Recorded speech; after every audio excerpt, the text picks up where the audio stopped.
Assalamualaikum warahmatullahi wabarakatuh. wabarakatuh. Salam, Om Swastiastu, Namo Buddhaya, salam kebajikan, merdeka. Perkenalkan, nama saya Nurul Fauziah, NBI 11118.012, dan rekan saya. Perkenalkan, nama saya Nova Romatul Faiza, NBI 14 kali 8032. Di sini kami akan menyelesaikan tugas evaluasi akhir semester mata kuliah Komunikasi Advokasi Kebijakan kelas A dengan dosen pengampu Bapak Edi Wahyudi, SH, MSI.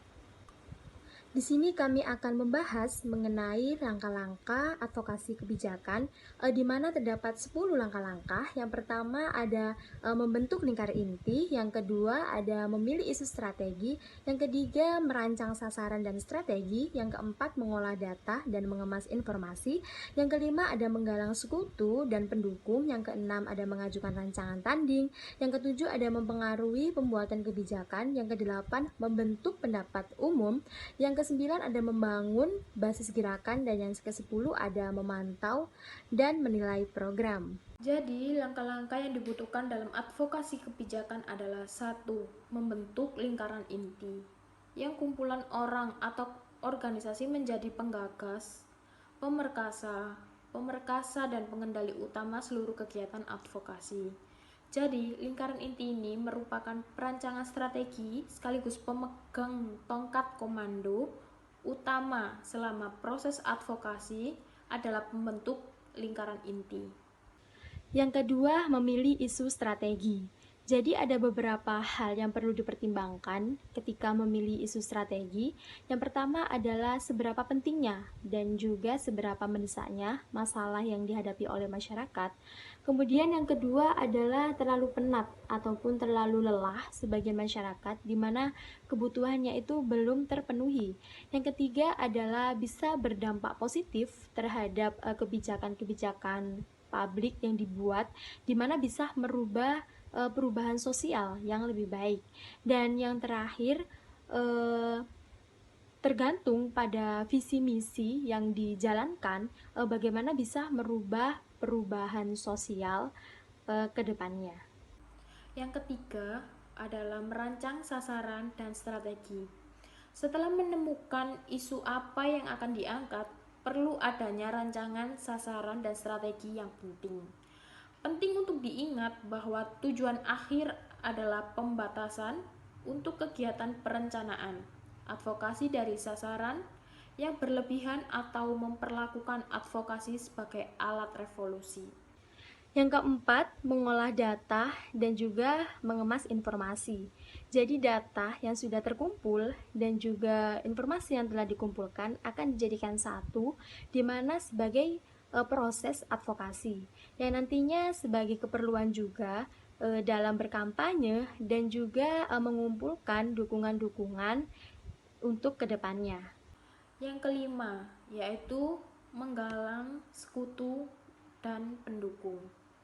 Penggalangan sekutu atau sistem pendukung menjadi sangat vital dalam setiap kegiatan advokasi. Sekutu dalam kegiatan advokasi adalah perseorangan, kelompok, atau organisasi yang memiliki sumber daya seperti keahlian, akses, pengaruh, informasi, prasarana, dan sarana yang juga termasuk dana yang tersedia dan kemudian terlibat aktif, langsung, mendukung dengan mengambil peran atau menjalankan suatu usaha atau fungsi tertentu dalam keseluruhan rangkaian kegiatan terpadu. Yang keenam adalah mengajukan rancangan tanding, di mana proses advokasi ini adalah membuat rancangan tanding yang dimana akan berhubungan langsung dengan legislasi dan juga jurisdiksi yang dilakukan oleh para pembuat kebijakan. Yang ketujuh, mempengaruhi pembuatan kebijakan. Tahap ini dilakukan dengan mempengaruhi perilaku-perilaku utama dari kebijakan publik, seperti politisi ataupun aparat birokrasi pemerintahan. 8. Membentuk pendapat umum. Jadi proses ini adalah proses advokasi di mana adalah sebuah kegiatan sosialisasi yang secara langsung akan dilakukan sebuah kegiatan berupa kampanye, jumpa pers, maupun unjuk rasa. Yang kesembilan yaitu membangun basis gerakan.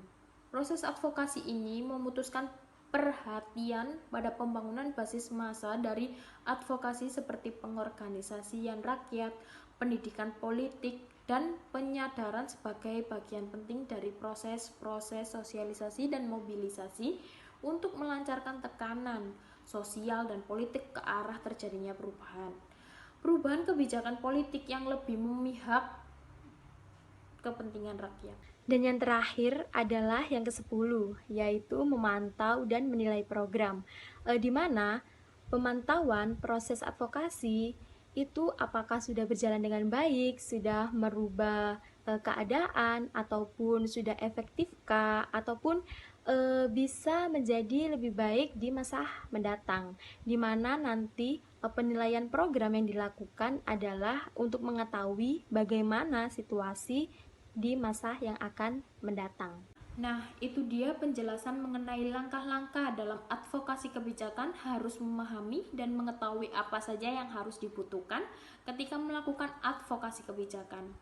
Jadi mulai dari lingkar inti sampai pemantauan dan penilaian program itu adalah hal yang perlu diperhatikan dalam melakukan advokasi kebijakan, di mana langkah-langkah tersebut akan dibutuhkan ketika proses advokasi berjalan.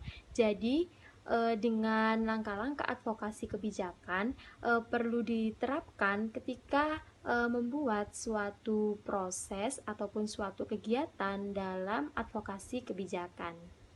Sekian dari kelompok kami, kurang lebihnya kami mohon maaf. Wassalamualaikum warahmatullahi wabarakatuh.